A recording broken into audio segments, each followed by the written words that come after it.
Hello everyone, agmayad ayad nga adlaw kanyo tanan. Warang kita guys to the Philippines' last frontier, the land of beautiful safe harbor and the country's biggest province, Palawan. Welcome gali guys to Wonder Pukloy. Agbasi nagaplan man kamo nga mag-adto sa Palawan. Iya sa harang video hay i-share ko kinyo amon nga naging itinerary ag mga prices at activities that we have availed basi makabulig man kinyo plan out sa inyo nga Palawan trip. Bali guys, gin target malanggali namon sa harang nga trip or underground river tour sa Puerto Princesa ag El Nido package tour A, and it took us 9 days kaibahan yun na stopover halin sa Manila bago kami nakauli. Whole family gali kami guys ka nagupad pa Palawan. Bukon pa dugungan ro amon nga mga flights pero natigayon man gihapon. Bali from Aklan, we had our first flight katiklan Manila at 6 AM ag nag-stop over anay sa Manila. Nag-adto kami sa MOA for a lunch to celebrate Budang's birthday at Four Seasons Buffet kaibahan ro mga relatives nga nakabase sa Manila. After the lunch, ay nagbalik kami sa Naiya for our 5 PM nga flight to Palawan. Ag after it kuang daywang oras, nakaabot man sa Puerto Princesa International Airport. Galing naghuhat kami idto kanday jeng because we had separate flight.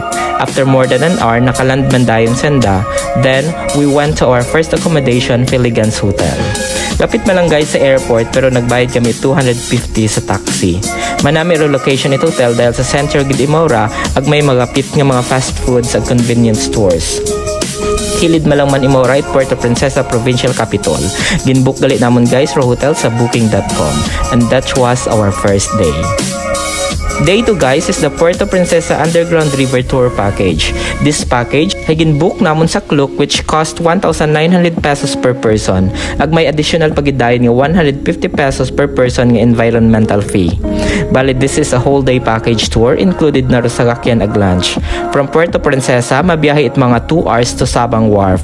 Then mapila sa port for more or less 30 minutes boat ride paadto sa mismo nga location it underground river. Pero dahil sa medyo mahaba ro pila, nag-decide lang ro amon nga guide nga mag-lunch anay kami. It's a buffet lunch at Kakauyan Forest Park Restaurant. Then nagbalik kami sa wharf para sa boat ride. One of the most famous tours in the Philippines and the best tourist spots in Puerto Princesa is the Puerto Princesa Underground River Tour. The world-renowned Puerto Princesa Subterranean River National Park that holds a place in the new 7 Wonders of Nature has been included in the UNESCO World Heritage Sites list since 1999. Bali ro harang nga tour ay masakay kamay maisti nga baruto ng mga 8 to 10 persons each boat pasugod sa kuweba. Your tour guide or the boatman will use a searchlight to show you the cave's stunning stalagmites and stalactites, rock formations, and its inhabitants like bats, birds, and reptiles. During the tour ay may ipasuksok na earphones sa mga participants nga may naga-narrate it mga informations about sa river system ag sa cave. It will last mga 45 minutes it kadugom ag kalinong except sa audio from the earphones ag searchlight it boatman. Grabe guys, ka-amazing sa sugod. Mapun-an gid it kalipay ro imo nga tagipusoon sa kanami itinuga it Ginoo. Once done, a larger boat will bring you back to Sabang Port. Pagbalik sa Sabang, may mga side trip activities nga available. You can try Sabang X zipline where you can enjoy 800 meters of adrenaline as you fly over the pristine blue waters of Sabang Beach for only 550 pesos, or the mangrove paddle tour. Si Mikal, si Jeng ag si Tatay kaibahan ako hay gintry namon the zipline. Bali mapanaw ka malang sa beach ag matukad it mga 15 minutes paadto sa ibabaw. Agro tugpaan hay sa bato sa tunga it dagat. Mga sobrang sangka minuto malang zipline guys. Ag grabe sa kanami review. After the side trip, the band took us pabalik sa Puerto Princesa. Pag-abot naman sa city ay mga 6 PM gone, and then we transferred to a much better pero mas barato nga accommodation. 1 baht residential unit para mas makatipid dahil pwede kami makagaha. Ginbook man namon Imora sa booking.com. We then went to SM City, Puerto Princesa for dinner. Nga walking distance malang ro ana nga kagayo sa amon nga naistaran. And that ends our second day. Sabat day gali guys para sa amon nga pangatlo nga adlaw sa Palawan.